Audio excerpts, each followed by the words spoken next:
25 октябр дар шаҳри Душанбе конфронси байналмилалӣ оид ба зеҳни сунъӣ AI Connect 2025 баргузор шуд. Қабл аз баргузории конфронси байналмилалӣ дар маркази тиҷоратӣ ва намоишгоҳии Душанбе Экспо дар доираи ҳамин конфронс намоиши маҳсулоти саноатӣ ва зеҳни сунъӣ ташкил карда шуд. Бино ба иттилоъ дар намоишгоҳ лоиҳаҳои калидии миллӣ дар соҳаи AI аз ҷумла Soro LLM, модели забонии миллӣ бо 27 миллиард параметр, Area AI, нахустин AI Free Zone ва Darya AI кластери ҳисоббарории экологии зеҳни сунъӣ муаррифӣ карда шуданд. Иттилоъ дода шуд, ки Soro LLM модели забонии миллӣ бо 27 миллиард параметр буда бо истифода аз маълумоти маҳаллӣ омӯхта шудааст ва дақиқияти баланд дар забони тоҷикӣ дорад. Area AI нахустин AI Free Zone дар минтақа бо Академияи зеҳни сунъӣ ва озмоишгоҳҳои илмӣ мебошад, ки барои ширкатҳо 25 сол имтиёзҳои андозиву гумрукӣ ва имкониятҳои худ танзимкунӣ дар соҳаи зеҳни сунъӣ фароҳам меоварад. Darya AI кластери ҳисоббарории экологии зеҳни сунъӣ буда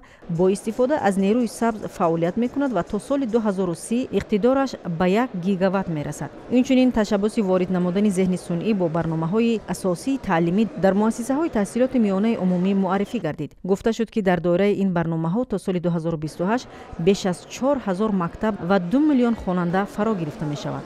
Пас аз баргузории намоишгоҳи маҳсулоти саноатӣ ва зеҳни сунъӣ, конфронси байналмилалӣ оид ба зеҳни сунъӣ AI Connect 2025 дар меҳмонхонаи Crown Plaza ба кори худ шурӯъ кард. Дар конфронс муовини якуми сарвазири ҷумҳурии Тоҷикистон Ҳоким Холиқзода, намояндагони ҳукумати ҷумҳурии Тоҷикистон, ширкатҳои бо нуфузи соҳаи технологияҳои нав ва зеҳни сунъӣ, марказҳои тадқиқотии байналмилалӣ ва фондҳои венчурӣ иштирок намуданд. Ҳоким Холиқзода зимни суханронӣ иброз дошт, ки имрӯз ҷаҳони муосир ба марҳилаи нави илму техника ворид шудааст. Зеҳни сунъӣ яке аз самтҳои муҳими иқтисоди рақамӣ ба шумор рафта, дар ҷаҳон ба таври бесобиқа рушд менамояд.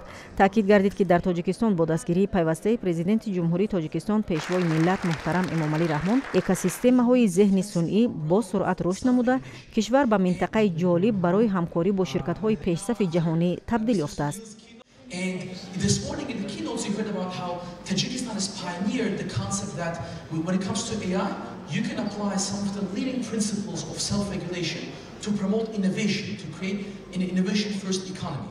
мақсад аз он аст, ки мо аллакай зеҳни сунъиро ҳамчун яке аз самтҳои асосии рушди иқтисоди ҷумҳурии Тоҷикистон пеш гирифтаем ва ширкатҳои зеҳни сунъӣ ватанӣ кор карда шуданд. онҳо аллакай маҳсулотҳои худро, хизматрасони худро биёда аз 20 давлатҳои кишвари ҷаҳон пешниҳод карда шуданд ва ин боиси он шуд, ки диққати ширкатҳои глобалии ҷаҳон ба монанди Perplexity, Google, DeepMind, Preside имрӯз ҳузур доранд, ки бо мо ҳамкорӣ кунанд ва дар самтҳои гуногуни фаъолияти иқтисодии ҷумҳурии Тоҷикистон зеҳни сунъиро пурра ворид карда ба натиҷаҳои хуб дастрас расонанд. дар доираи конфронси байналмилалии AI Conf 2025 таъсиси консорсиуми Area AI дар Душанбе ба мувофиқа расида, маросими имзои расмии консорсиуми сармоягузорӣ, яъне минтақаи махсуси зеҳни сунъӣ баргузор гардид, ки оғози расмии нахустин минтақаи махсуси зеҳни сунъӣ дар ҷаҳон мебошад. консорсиуми Area AI ширкатҳои пешбари байналмилалиро дар соҳаи зеҳни сунъӣ муттаҳид намуда, ҳадаф дорад Тоҷикистонро ба маркази минтақавии рушди технологияҳои зеҳни сунъӣ дар ҷаҳон мубаддал гардонад.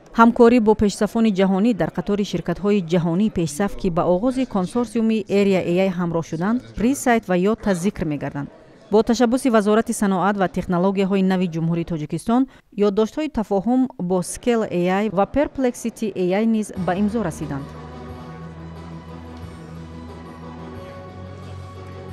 ҳамзамон созишномаҳо бо ширкатҳои пешбари технологӣ аз Иёлоти Муттаҳидаи Амрико, Аморати Муттаҳидаи Араб, Фаронса, Қатар ва Арабистони Саудӣ имзо шуданд, ки тибқи онҳо таъсиси озмоишгоҳҳо ва марказҳои тадқиқотии зеҳни сунъӣ дар қаламрави минтақаи Area AI пешбинӣ мешавад.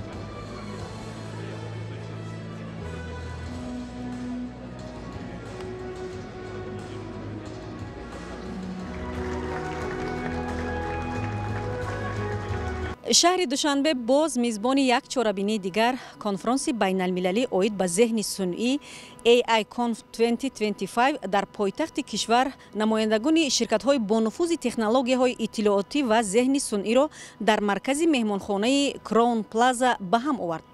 бо таваҷҷӯҳ ва дастгириҳои пайвастаи пешвои миллат, президенти ҷумҳурии тоҷикистон муҳтарам эмомалӣ раҳмон экосистемаи зеҳни сунъӣ дар кӯтоҳтарин муҳлат бо суръат рушд карда тоҷикистон ба як минтақаи ҷолиб барои ширкатҳои пешсафи ҷаҳонии зеҳни сунъӣ табдил ёфта истодааст.